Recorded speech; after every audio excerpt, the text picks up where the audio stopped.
Okay, so today we're going to be looking at the case of Alan. So Alan is a client who's been coming in to look at his substance abuse issues. He has previously been diagnosed with schizophrenia. He reports that he started hearing voices at the age of 23 and had other symptoms like paranoia. And then he gets into his substance use, which he says first began when he had his first drink at age 5. His parents gave him some whiskey to cure a toothache, which then made him realize that alcohol can take away pain and make him feel better.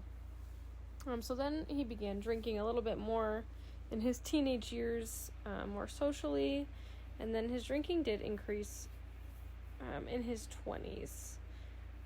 He currently drinks every day, and he says when he drinks about 4 to 5 beers or a glass of whiskey, which is equal to about 4 shots worth.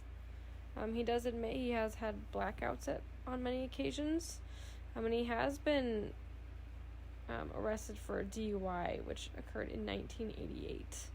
When this happened, he refused to do any classes involved or go to any type of AA or support group at the time, which did result in him losing his license, which he still does not have to this day. He does say he began drinking more because it helps make his voices in his head go away. He also says he currently smokes cannabis 1 time per week. This started when he was about 14 years old, and has continued until the current day. He says that this, in addition to the drinking, helps make his voices and paranoia go away as well. He's tried many other drugs such as LSD, heroin, and over-the-counter pills as well, but never stuck on any of those. He's been evicted from many different apartments due to the people he was hanging around at the time who were really into drugs and alcohol. And right now he doesn't see an issue with his alcohol use. But he does have a current goal to get a job. So right now Alan meets the criteria for alcohol use disorder. He meets the following criteria listed below. He's taken large amounts of alcohol over a period of time that was longer than intended. He did begin when he was in his 20s, and right now we don't know how old he is, but it has definitely been going on for several years. He does have a craving or a strong desire to use alcohol every single day. He has continued to use alcohol despite having social or interpersonal problems because of the alcohol. An example of this would be the people he was hanging around and the evictions from his apartments. He also has recurrent alcohol use in situations which can be hazardous to him physically. So, for example, driving under the influence of alcohol. And then his alcohol use has continued to persist after his psychological and physical problems that are likely caused by the alcohol use, which are referring to the other things that we discussed in the bullets above. Right now, I think I would rule out cannabis use disorder. He only meets 1 criteria, and as little as he did report about this, I think he does say that it doesn't really impact him a lot. It doesn't affect the way he's living. He only smokes once a week, so it's not a strong urge, or he does have a strong urge, but it is not a high use. He has experimented with other drugs, but he doesn't meet criteria for any of these disorders or remission right now, just due to the lack of information given in the video. He does have a diagnosis of schizophrenia, but there's not a lot of information given for that diagnosis. So as far as his treatment plan goes, I formulated 3 different main goals that I would incorporate into treatment.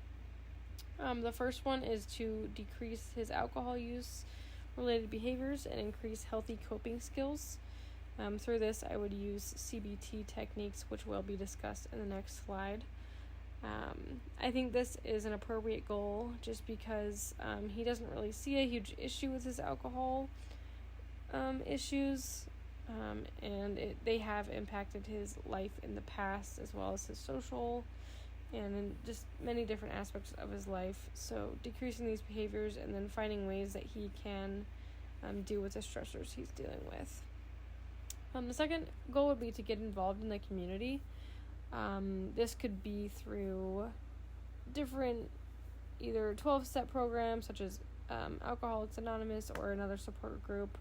I think this is a good goal for him because he did deny wanting to be involved in any of this previously, which would have been several years back, so I'd want to see if he would be interested in that. And I think it would also help to increase his connection to the community and meet new people who are going through the same thing as him, as well as meet other people as resources, maybe to find employment or hear other people's stories. And it can also help keep him in remission longer once he does remain sober, once he does have those connections. And then his last goal, which he said he would like to do, is to get a job. And I would want to keep this goal just because it is something that he mentioned, and this is obviously important because he needs to financially support himself. And in order to do this, I would use some motivational interviewing techniques to assess what his motivation would be at this point, since he did have some apprehension about having any issues with substances and difficulty with jobs in the past. So some more specifics on the different interventions. So with the goal number 1, I would use CBT techniques.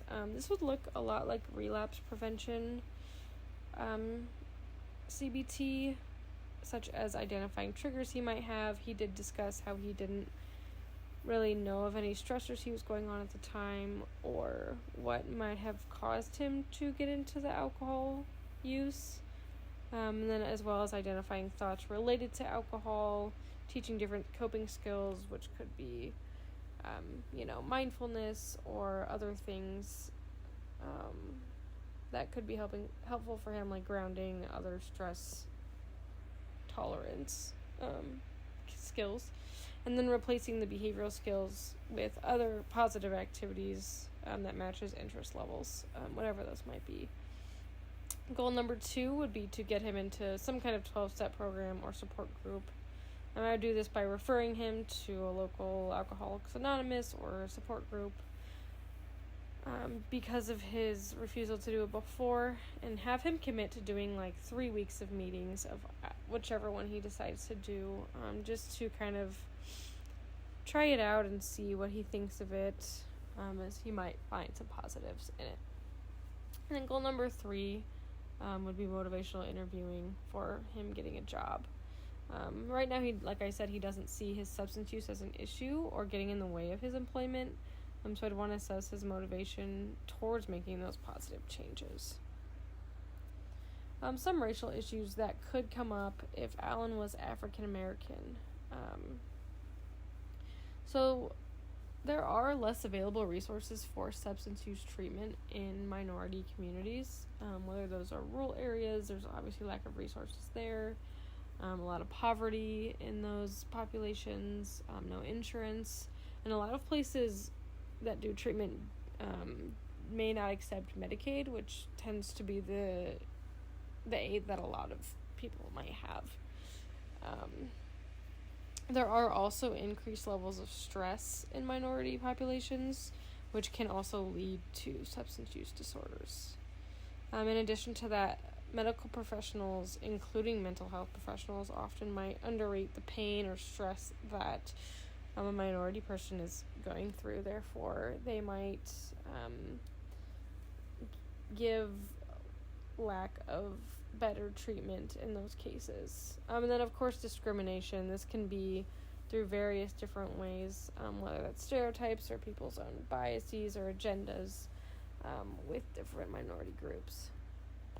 And so things that I would want to keep in mind with treatment and ways that I would change the course of working with Alan in this case would be to make myself aware of the population's access to resources that might be available, whether that's things that they might need financially or even other mental health resources or racial groups that could be helpful for him, as well as attending anti-racist trainings online or different conferences. This could include kind of like a trauma-informed care in a racial sense, so just being mindful of those as well, because people in minority groups oftentimes experience different types of trauma or are affected by them in different ways, especially with how the populations view those and deal with them afterwards. Again, I would want to check in with any stereotypes or biases I may have and making sure I'm providing equal services and just keeping that stuff in mind and eliminating them if possible when they do show up. And then another one that I would want to incorporate is to collaborate with other healthcare services and community resources. One of the things the articles mention is that the healthcare services don't oftentimes acknowledge the experiences that minority groups have, and so acknowledging and responding to their racism and discrimination they may experience, and then sharing this with their other healthcare providers.